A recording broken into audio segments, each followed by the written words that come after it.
Heche umejiandaje kumpokea makamu mwenyekiti? Kweli nimejiandaa vizuri sana na ndio maana unaniona nina furaha. Na umependeza pia. Asante. Chadema.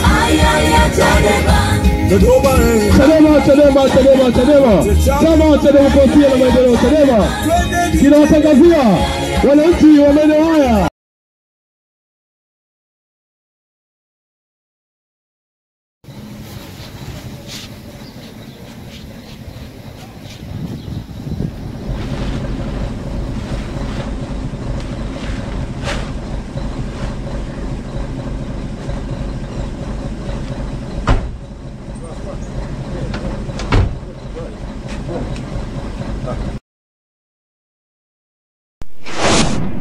Nakukaribisha kutazama video mpaka mwisho uweze kujionea matukio ambayo huwa uyaoni kwenye TV. Karibu. Habari za asubuhi, habari za mchana, mambo vipi? Naitwa Swahili 25. Karibu tena kwenye vlog ya leo.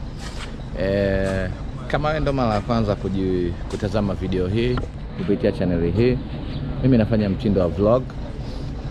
Kama hujui mtindo wa vlog, ukitazama video ambazo nazifanya zilizopita au ukitazama mpaka mwisho utagundua nafanya mtindo aina gani. Karibu sana. Leo ni tarehe 20 tarehe 17 siku ya Alhamisi mwaka 2025. Niko Dar es Salaam tayari, tuko Temeke na jana tulikuwa Tabata. Tumefanya kazi Tabata na Mbezi. Jana tulikuwa na Mheshimiwa Heche Mbezi pale, alifanya mkutano mkubwa wa hadhara katika stendi ya Malamba pale. Tukamaliza mkutano, tumekuja Temeke na hapa nilipo ni Temeke kama ambavyo unaona. Temeke Kiumeni. Jana tumekuja usiku hapa tukafanya PA mpaka saa 5, saa 6 kasoro. Tumemaliza usiku tukaenda kupumzika. Leo mapema sasa hivi ni saa 1 tunaanza PA sasa hivi kupita, kwa sababu leo Mheshimiwa Heche, Dr. Slaa na viongozi mbalimbali watakuwepo katika viwanja vya Mwembeyanga sokoni pale. Tandika sokoni ndipo watakapofanya mkutano wao wa saa 10. Lakini kabla ya hiyo saa 10 watazindua vizimba baadhi vya chama ambavyo vishaandaliwa tayari. Baada ya hapo ndio wataenda kwenye mkutano wa hadhara ambao utafanyika saa 10. Natamani utazame video mpaka mwisho uweze kuona matukio mazima kuanzia asubuhi mpaka jioni ambapo tutamaliza mkutano wetu. Napatikana kwenye mitandao ya kijamii kupitia jina la Swahili 25.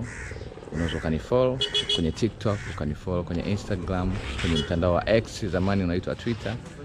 Napatikana huko kote.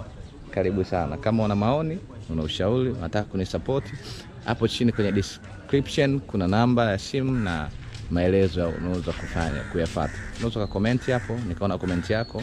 Nashukuru sana nyinyi ambao mnanisupport kila wakati ninapopost video na kuja kuitazama mpaka mwisho.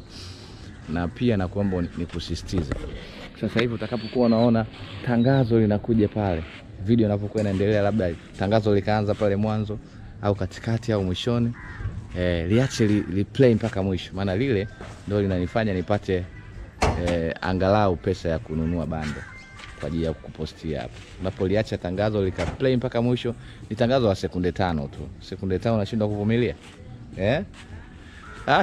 Tukutane baadaye ambapo tutazama matukio mbalimbali ambayo yatafanyika hapa Temeke. Shukrani. Unaona tayari tushafika eneo ambapo itafanyika mkutano. Hapa ndio itafanyika setup, jukwaa itakaa hapo na tenti na nini. Na niko na mwenyekiti wa chama jimbo la Temeke. Jimbo mko? Wilaya Temeke ambayo ina majimbo mawili la Temeke na Mbagala. Naomba msikie mwenyeji atuambie maandalizi yanaendeleaje. Mambo vipi? Mambo poa kabisa. Unaitwa nani ndugu yangu? Naitwa Benito Mwapinga, ni mwenyekiti wa wilaya ya kichama Temeke. Ni jimbo moja yenye kata 13 na mitaa 75. Kwa hiyo tuko hapa katika eneo la viwanja vya Tandika Masoko kwa ajili ya maandalizi ya mkutano wetu. Kama unavyoona, hili ni eneo ambalo tutaweka stage na tutaweka tent letu. Okay. Muziki ni hivi hapo, tunaendelea kuvipangilia. Kwa hiyo shughuli inaenda. Tunaamini kuanzia saa 6 mkutano wetu utakuwa safi kabisa, kwa sababu kwetu mjini hapa kwa kweli viwanja vimekuwa ni vya haba, lakini tumeamua kupata kiwanja hiki ni eneo la mtaani kwa makazi ya watu, lakini tutafanya mkutano wetu, tunaamini utakuwa vyema kabisa. Kwa hiyo wananchi wote mnakaribishwa sana. Viongozi wetu, mgeni rasmi katika mkutano huu atakuwa ni Mheshimiwa John Heche. Kwa hiyo wote tunawakaribisha mida hii muanze kuwasili kwenye eneo la viwanja hivi vya Tandika Masoko. Temeke ni salama. Temeke iko poa. Kiumeni huko. Yeah. Nasikia amkosagi zuna huko. Una zuna ndugu yako. Basi sawa, ngoja tuingie mtaani. Kama ambavyo umemsikia mwenyeji ameshatambia kila kitu ambacho kitaendelea. Hapa ndio utakapofanyika mkutano. Nadhani na gari yetu unaiona hapo, tunaingia mtaani. Hapa ndio itakaa tenti hapo na muziki kama ambavyo unaona kutakaa jukwaa, kwa sababu eneo hili kama ambavyo unaona ni mtaa yani. Unatokea kule unaenda mpaka kule kuna soko kule. Maana watu watajaa hapa kote hapa na huku pande huu wote. Maana waandishi wa habari watakaa hapa nilipo mimi hapa wakiwa wanaangalia stage pale huko. Basi tukutane baadaye uone matukio mengine. Viongozi mbalimbali wa kitaifa, mwenyekiti wa kanda ya Pwani na meya mstaafu wa Ubungo Boniface Jacobo, Godbless Lema, Dr. Slaa na wengine wengi. Wananchi wote mnaomba kuhudhuria. Wananchi wote mnaomba kuhudhuria kuanzia saa 8 kamili kwenye viwanja vya Tandika sokoni. Karibuni sana. Asanteni sana. Chadema.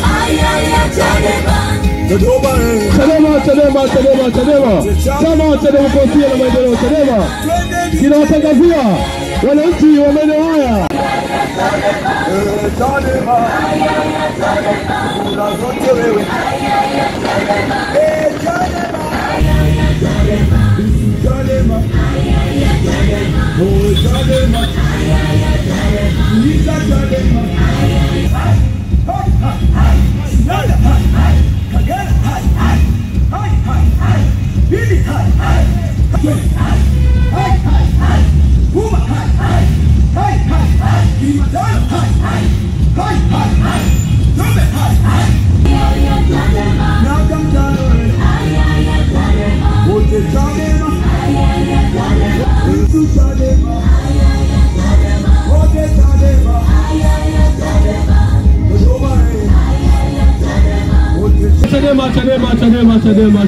Chadema.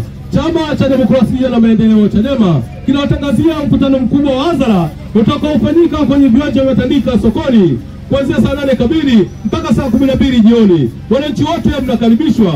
Mgeni rasmi wa mkutano huo atakuwa makamu mwenyekiti taifa John Heche akiambatana na viongozi mbalimbali wa kitaifa. Utakaofanyika kwenye viwanja hivi vya Tandika sokoni. Wananchi wote mnaomba kuhudhuria. Mgeni rasmi wa mkutano huo Mheshimiwa makamu mwenyekiti taifa.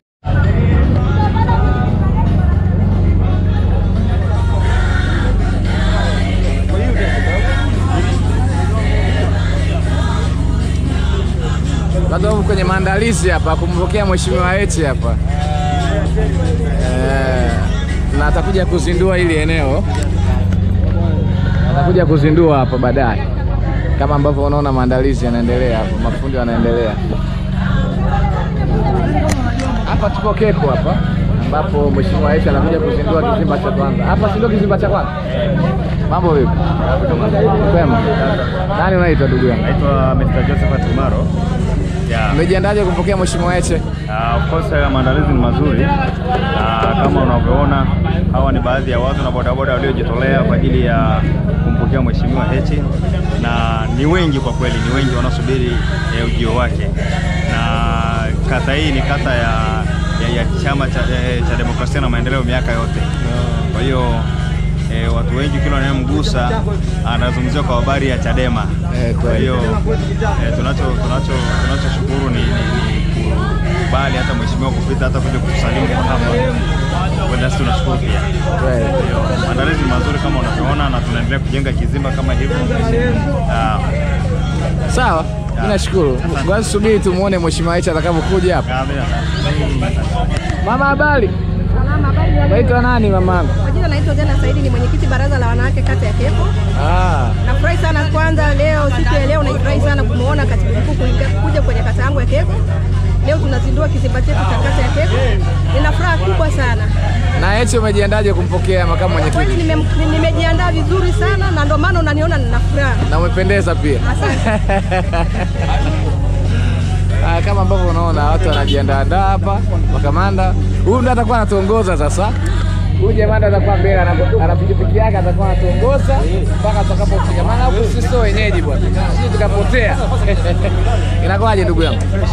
Unaitwa nani? Naitwa Evans Magama. Evans Magama, mwenyekiti wa vijana kata ya Keko, na alikuwa katibu mwenezi baraza la vijana Temeke. Okay.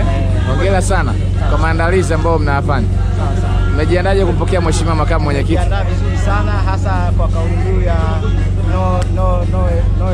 no reforms, no election. Kwa hiyo kauli tumeipokea vizuri na tuna morali wa kutosha, na ndivyo tunapotaka chama kifanye. Kwa hiyo tumejiandaa vizuri sana kupokea makamu mwenyekiti hapa Temeke Tandika. Sawa. Pamoja kaka. Kama ambavyo umeona sasa, natoka hapa tunaelekea kumpokea pale Keko kwenye mataa pale. Kwenye junction ile ambayo inaenda Ilala, inaenda Kariakoo na kwenda uwanja wa ndege. Tena baadaye utaona matukio yote.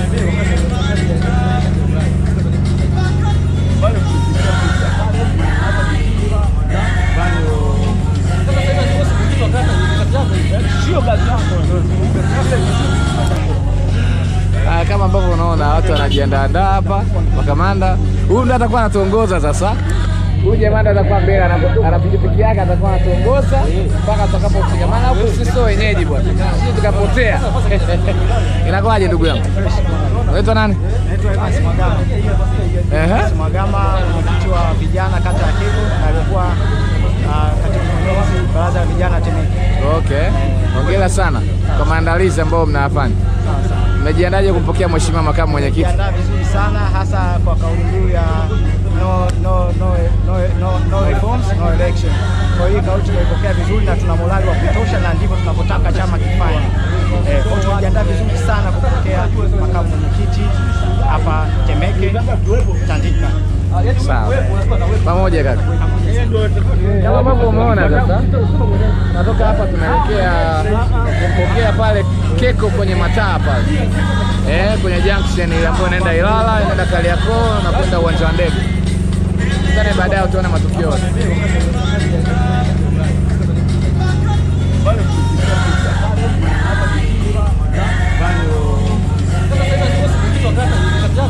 Sio kazi yako.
Tayari upo njiani Mheshimiwa makamu mwenyekiti wa Chama cha Demokrasia na Maendeleo Chadema anakuja katika maeneo haya.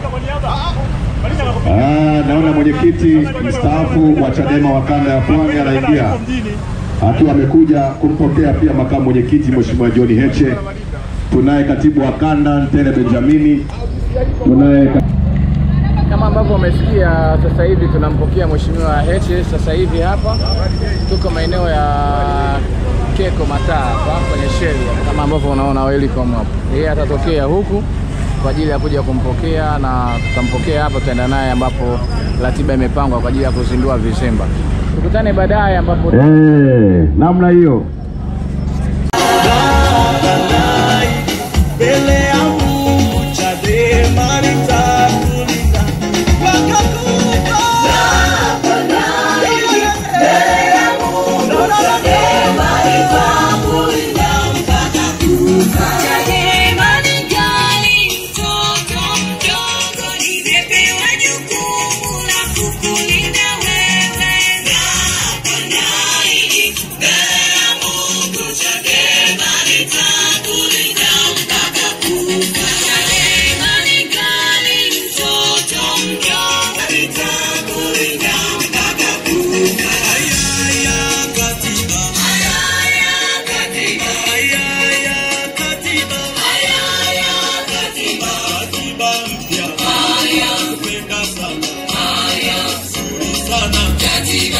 mbali ya Tanzania.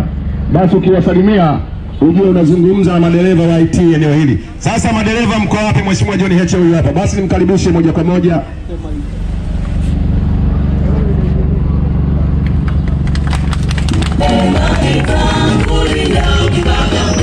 Haya, tuwe na bandari ambayo ilipaswa kuleta uchumi kwetu, lakini kama mnavyojua, mkiacha matatizo yenu kama madereva kwa sababu ya maslahi mabaya ambayo mnalipwa, kwa sababu ambazo hakuna mikataba ya uhakika inayowalinda nyie, kwa sababu ambazo hamna hata insurance mnapokuwa na shida, lakini vile vile tuna matatizo kwamba Mungu ametubariki, lakini kwa sababu ya uongozi huu wa hovyo unaosababisha mambo yote haya, ikiwemo hayo ya kwenu ya kutokuwa na mikataba mizuri,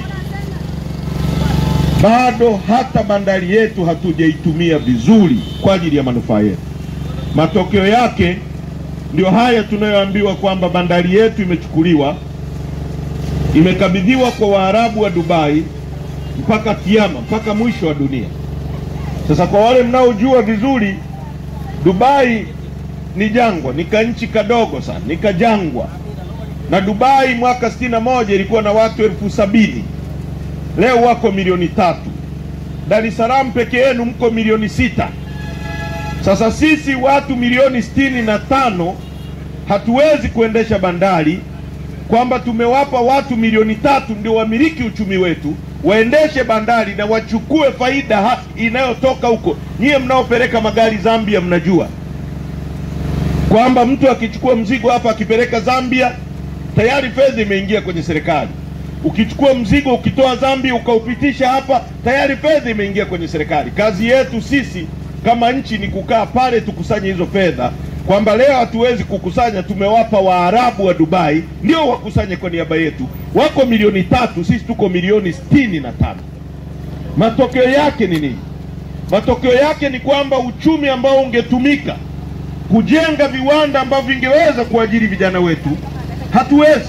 Uchumi ambao ungetumika kujenga base kubwa ya collection ya nchi ili tuweze kuwa na uchumi wa kuajiri walimu, madaktari na watu wengine tupate maisha, tunauchukua tunausafirisha nje ya nchi. Kwa hiyo tuna uongozi ambao unaumiza nchi hii kwa kiwango kikubwa, na ni wajibu wa kila Mtanzania kuhakikisha anashiriki kutoa madai ambayo yatatuwezesha kurudisha nchi hii kwenye mikono ya wananchi kupitia chama mtakachokiweka kwa kura zenu ili kiwajibike kwenu. Leo serikali hailazimiki kuwajibika kwa wananchi kwa sababu hawaamini kama kura yako inamweka au kumuondoa madarakani. Lakini kama kura yako itakuwa na nguvu ya kumweka mbunge akienda bungeni hatazungumza kuhusu maslahi na kujipendekeza kwa rais, hatazungumza kuhusu nyinyi.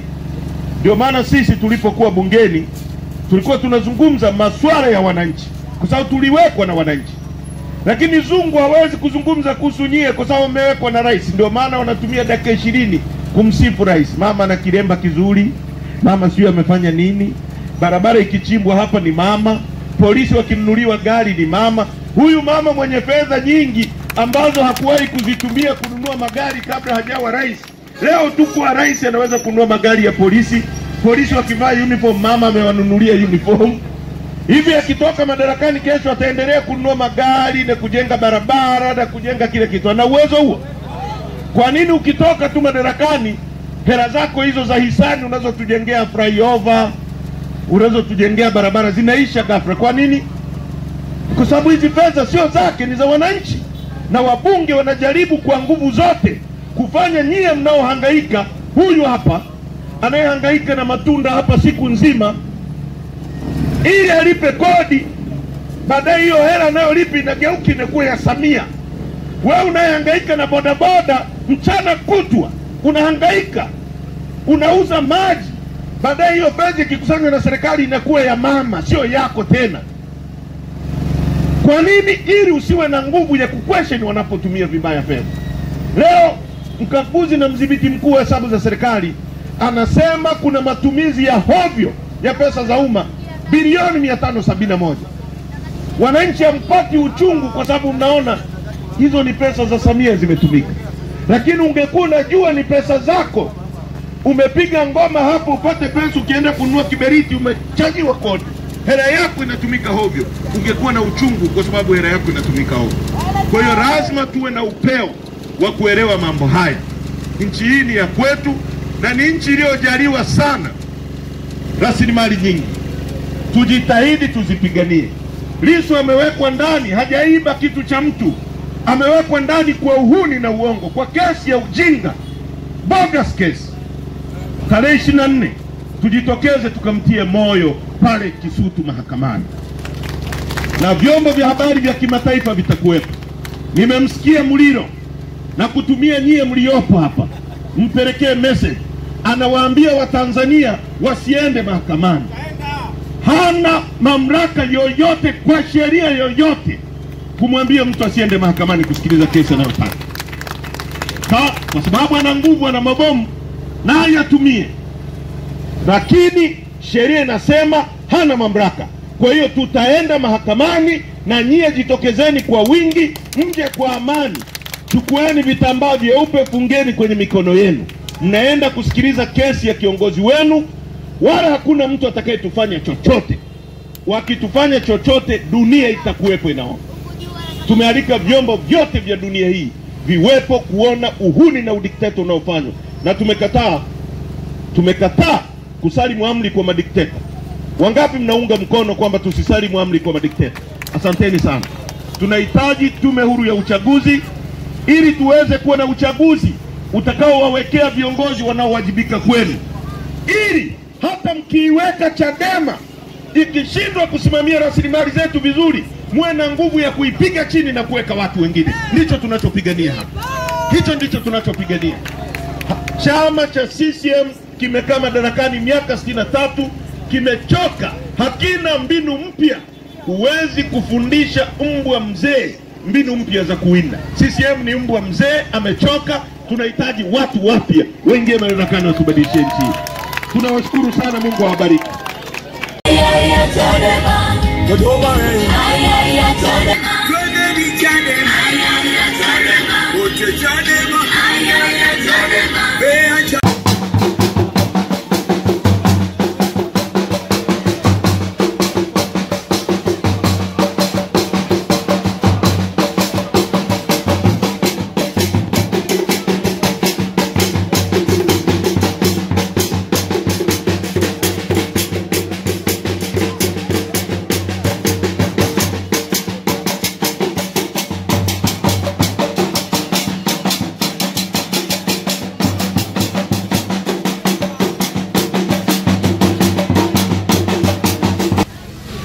Mnaridhishwa na hali hii ya maisha mnayoishi? Ndio maisha mnayostahili baada ya miaka 63 kwenye nchi ya 3 kwa kuwa na dhahabu nyingi duniani, kwenye nchi ya kwanza kwa kuwa na Tanzanite peke yake duniani, kwenye nchi yenye mlima mrefu kuliko yote Afrika ya pili duniani, kwenye nchi yenye ziwa pana kuliko yote ya pili duniani, kwenye nchi ambayo ina mbuga kubwa za wanyama kuliko yoyote duniani. Watoto wenu wanazaliwa katika umaskini, wanakufa katika umaskini. Mnaishi kwenye nyumba ambazo hamstahili kuishi miaka 63 baada ya uhuru wetu. Tulitafuta uhuru ili tujitawale, ili tubadilishe maisha yetu. Ninawasihi sana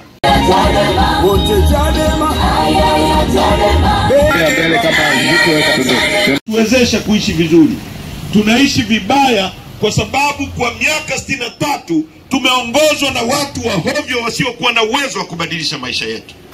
Tumekuja kwenu na tunakuja kwenu kuwasihi na kuwaomba kwamba ukiipuuza siasa itakupuuza.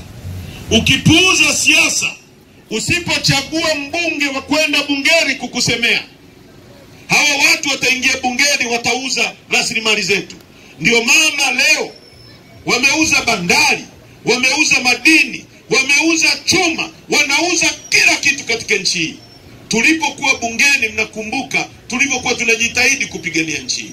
Leo wako peke yao, kila kinacholetwa wanapiga ndio mzee. Utakuta na wewe umeuzwa.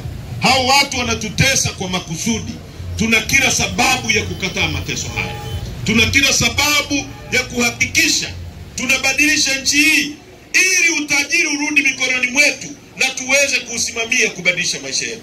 Watoto wenu wanahitaji elimu bora, mnahitaji kukaa sehemu bora, mnahitaji kuishi kwenye nyumba zenye hadhi. Haiwezekani miaka 63 watu wetu wanakufa kwa kipindupindu. Kipindupindu tafsiri yake ni kutumia kinyesi, maji yenye kinyesi. Hii ni nchi ya 3 kwa kuwa na maji mengi kwenye dunia hii. Sisi ndio tuna ziwa lenye kina kirefu kuliko yote Afrika nzima, na pili duniani ziwa Tanganyika. Sisi ndio nchi yenye ziwa lenye upana kuliko yote Afrika, na pili duniani ziwa Victoria. Ukienda hapo Kimbiji wanasema maji yaliyoko chini ya ardhi ukiyatoboa Dar es Salaam nzima hii, tazama kwa wingi wa maji. Kwa nini watu wetu hawana maji kwenye majumba wanayoishi miaka 63 baada ya uhuru, na rasilimali zetu zinachukuliwa na Wachina na Waarabu na Wazungu? Sisi tunabaki maskini, tunabaki tunafanya betting katikati ya utajiri. Watu wetu hawana kazi za kufanya, wanaishi kwa kufanya betting. Tunahitaji kubadilisha hali hii. Tunahitaji mtunge mkono, tupiganie kwa pamoja mabadiliko ya sheria yatakayowezesha uchaguzi ambao utaheshimika.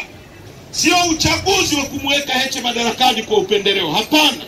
Uchaguzi ambao hata mkiiweka Chadema madarakani, ikizingua, isipobadilisha maisha yenu, muwe na uwezo wa kuipiga chini na kuweka chama kingine. Ndio tunachokipigania, ndio uchaguzi tunaouhitaji. Hatuhitaji uchaguzi ambao leo Simba inaenda kucheza na Yanga halafu refari anakuwa Manara. Unategemea nini hapa? Yaani hata faulu ikichezwa katikati ya uwanja, Manara ataipeleka kwenye kituta cha penalty. Uongo kweli? Sisi wanatulazimisha tuende kwenye mechi ambayo tayari matokeo yanajulikana. Mko tayari tuende kwenye uchaguzi wa aina hiyo? Wangapi wanaunga mkono jitihada za Chadema za kupigania no reforms no election? Nyosha mkono tuone. Asanteni sana. Lissu amewekwa ndani, hajaiba chochote cha mtu. Amewekwa ndani kwa kusema wazungu wanapora mali zetu, na wamepewa na Rais Samia. Rais Samia ameingia madarakani, ndani ya miaka yake 3 deni la taifa limefikia trilioni 190. Sasa nyie wanakuja wanaambia wewe hutasikia unadaiwa. Alisema hivyo waziri wa fedha kwamba deni la taifa halikuhusu wewe mwananchi, kwa sababu wanajua hamuelewi. Mheshimiwa Heche amefika mkutanoni hapa, ndo anapokelewa.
Kwenye eneo la mkutano kama ambavyo unaona tayari shamra ishaanza. Mwenyekiti wa baraza la wazee anazungumza sasa hivi. Baada ya mwenyekiti wa baraza la wazee watakuja viongozi wengine na atakaribisha mgeni rasmi ambaye ni Mheshimiwa Heche. Kama ambavyo unaona watu ni wengi sana, watu wamekuja wengi. Mpaka upande wa pili watu wako ni wengi. Kwa hivyo ndugu zangu, ninakuja kuwaomba ngoja msubiri Mheshimiwa Heche atakapopanda hapo atasema nini na wana watandika, wana watemeke. Serikali inazungumza kuhusu maji miaka 63 baada ya uhuru wa nchi. Maji ya kunywa. Nchi ya Korea imepigana vita mwaka 55. Korea Kusini na Korea Kaskazini. Wakafa watu zaidi ya milioni 6. Maisha yakawa mabaya, watu wakala mizizi ya miti. Leo Korea ukienda ukanunua simu Samsung inatoka Korea. Ukinunua TV Samsung inatoka Korea. Ukinunua friji inatoka. Ukinunua Hyundai, gari ya Hyundai inatoka Korea. Imepigana vita mwaka 55. Sisi hatuwezi kutengeneza njiti ya kutolea nyama kwenye meno. Tunaagiza China. Utatengenezaje ajira kwa watu wako kama unakusanya fedha Temeke? Hapa mtu ananunua njiti ya kutolea nyama kwenye meno hapa Temeke. Hiyo fedha inasafiri kwenda China kutengeneza kiwanda. Vijana wa China wanaajiriwa kwa fedha iliyotoka Temeke.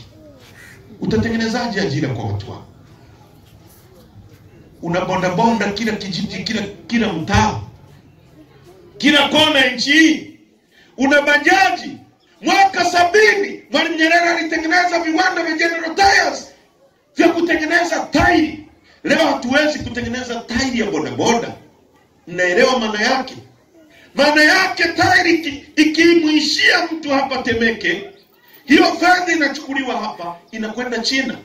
Kama kiwanda hicho kingekuwa hapa Tanzania, kingemwajiri yule kijana. Pesa ingetoka kwa huyu bodaboda, ingeingia kiwandani. Yule mwenye kiwanda angemlipa huyu kijana aliyemwajiri. Huyu kijana angepata pesa, angemwajiri fundi amjengee nyumba. Fundi angepata pesa, angekunywa chai kwenye mgahawa wa mama anayeuza chai. Yule mama angenunua sukari kwa huyu. Pesa ingetembea miongoni mwetu, inapelekwa China. Halafu mnaambiwa hakuna ajira. Utatengenezaje ajira kwa viongozi wa hovyo namna hii, ambao hawawafikirii nyie, wanafikiria kuhusu matumbo yao? Wako kwenye comfort zone.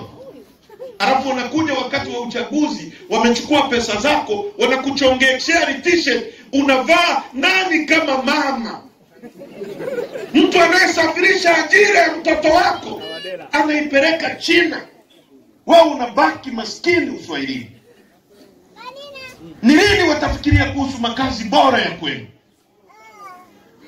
Nani aliyewaroga nyinyi wa Tanzania? Mabadiliko duniani yanaanzia kwenye miji mikubwa na yanafanywa na vijana na watu maskini. Mabadiliko haya yatajileta. Mko tayari kupigana kufa na kupona kuhusu Simba na Yanga. Hamko tayari kupigana kuhusu siasa. Hamko tayari kupigania siasa. Hamko tayari kupigania kura yenu. Ukiipuuza siasa, itakupuuza kweli kweli. Siasa ikikupuuza, utateseka duniani. Ajira kwa wananchi, lakini wao wakitaka ajira mnaambia hakuna ajira. Sasa nyie wa Tanzania, kama ambavyo mmesikia Mheshimiwa Heche anazungumza, mpaka sasa hivi ni saa 12 saa 11 kama dakika 50 hivi. Bado dakika 10 tuweze kumalizia hotuba yake ya leo ambayo amezungumza akitokea hapa Temeke Tandika. Mimi sina la ziada, nashukuru kwa kutazama video mpaka mwisho. Usisahau kusubscribe, kulike, kushare kwa marafiki ili video hii iweze kuwafikia watu wengi. Cha muhimu zaidi ambacho nakukumbusha, kama utakuwa unatazama hii video ikaja tangazo, tafadhali sana ni la sekunde 5. Liache limalizike, endelea na video. Hilo tangazo linafanya nipate pesa ya kuweka vocha uweze kuendelea kutazama video hizi. Asante, tukutane video nyingine, Mungu akijalia.